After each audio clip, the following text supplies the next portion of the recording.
বৃহস্পতিবার থেকেই পশ্চিম বর্ধমান জেলার প্রায় সব জায়গাতেই শুরু হয়েছে বৃষ্টি। এবার নানা জায়গায় বৃষ্টির জমা জলে দুর্ভোগ বাড়ছে সাধারণ মানুষের, এমনকি যানবাহন চলাচলের ওপরেও প্রভাব ফেলেছে বৃষ্টির জমা জল। নানা জায়গায় এখনও বৃষ্টির জল জমে রয়েছে, আর জমা জলের ওপর দিয়েই চলাচল করতে হচ্ছে সাধারণ মানুষ থেকে বিভিন্ন যানবাহনের চালকদের। একই অবস্থা কাকসা ব্লকের অন্তর্গত বাঁশকোপা ওভারব্রিজ সংলগ্ন সার্ভিস রোডের। এখানে সঠিক নিকাশি ব্যবস্থার অভাবে এখনও সার্ভিস রোডের মধ্যে জমে রয়েছে বৃষ্টির জল। সেই জমা জলের ওপর দিয়েই চলাচল করছে গাড়ি ঘোড়া থেকে মানুষেরা। এছাড়াও এই রাস্তায় রয়েছে একটি বেসরকারি মেডিকেল কলেজ হাসপাতাল ও কয়েকটি নার্সিংহোম। প্রতিদিন বিভিন্ন জায়গা থেকে রোগীরা ও তাদের পরিবারের লোকেরা এই রাস্তা দিয়েই যাতায়াত করেন। এখন ওভারব্রিজের দুপাশে সার্ভিস রোডের ওপর বৃষ্টির জল জমে থাকায় দুর্ভোগ বাড়ছে তাদের। শুধু তাই নয়, সার্ভিস রোডের মধ্যে রয়েছে বেশ কিছু গর্ত।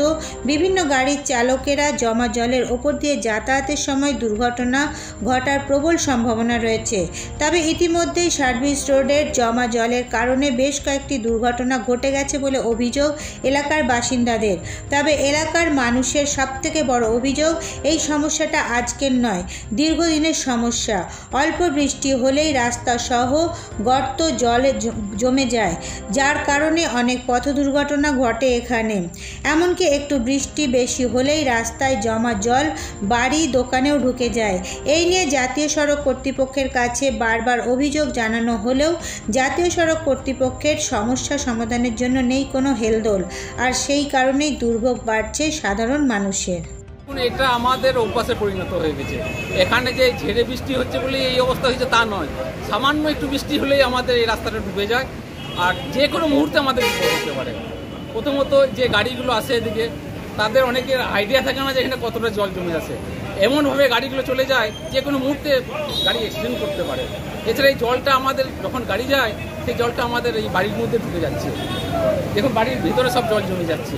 কীভাবে যে আমরা বাস করছি সেটা আমরাই বুঝতে পারছি। একদম এটার ব্যবস্থা করতে ওরা আসল ব্যবস্থাটা না করে, জল নিকাশি ড্রেনটা না করে বা ড্রেনটা পরিষ্কার না করে, আমাদের যে গাড়ি ঢোকার যে ব্যবস্থাটা করা আছে ওই রাস্তাটা ফুটাতে শুরু করেছে। এরপর আমরা গাড়ি নিয়ে, আমাদের যে গাড়ি নিয়ে ছেলেরা স্কুলে যায়, আমরা বাজারে যাই, আর যেতে পারবো না, আজ থেকে আর যেতে পারবো না। আমরা চাইছি এটা সুষ্ঠু ব্যবস্থা হোক। বহুবার বলেছি, বরাবর আমাদের জলটা এইখানে এই পূর্ব দিকে যেত জলটা এই ডিবিসি ক্যানেলে পড়ছে, কিন্তু কেন জানি না এইখানকার এই এনএইচএ ইঞ্জিনিয়াররা এই জলটা ড্রেনটাকে ডাইভার্ট করে পশ্চিম দিকে নিয়ে চলে গেল, যেখানে জল নিকাশি কোনো ব্যবস্থাই নেই। জলটা যে কোথায় গিয়ে পড়বে তার কোনো ব্যবস্থা নেই, অথচ সামনে ডিবিসি ক্যানেল রয়েছে এই পূর্ব দিকে। একটুখানি ড্রেনটা করলেই ডিবিসির মধ্যে জলটা পড়ে, পারমানেন্টলি একটা ব্যবস্থা হয়ে যায়। সেই ব্যবস্থার কথা কেউ কখনো ভাবেনি। এটা হচ্ছে এনএইচ কর্তৃপক্ষ একদম উদাসীন। অনেকদিন ধরে আমরা লিখিতভাবে দিয়েছি, পঞ্চায়েত স্তরে, আমরা সমিতি স্তরে, ব্লকে, থানাতে, এসডিও, ডিএম সবাইকে দিয়েছি, কিন্তু আমাদের কোনো এর ব্যবস্থা সুরা হচ্ছে না। দিন দিন আরও অবনতির দিকে যাচ্ছে।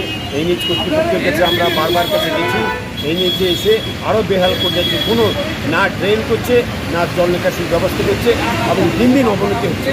মানুষ অত্যন্ত দুর্ভোগের মধ্যে দিন কাটাচ্ছে। বাঁশকোপা টোলপ্লাজা রয়েছে, ওখানেও আমরা গেছি, কিন্তু কোনো কাজ হচ্ছে না। বলার পরেও না ড্রেন বানাচ্ছে, না জল নিকাশির ব্যবস্থা করছে। তাই কি অতি শীঘ্রই যেন এই ব্যবস্থা নেই, তা নাহলে আমরা রোড অবরোধ করবো, সমস্ত রকমের পাবলিককে নিয়ে এইখানে এর ব্যবস্থা করবো।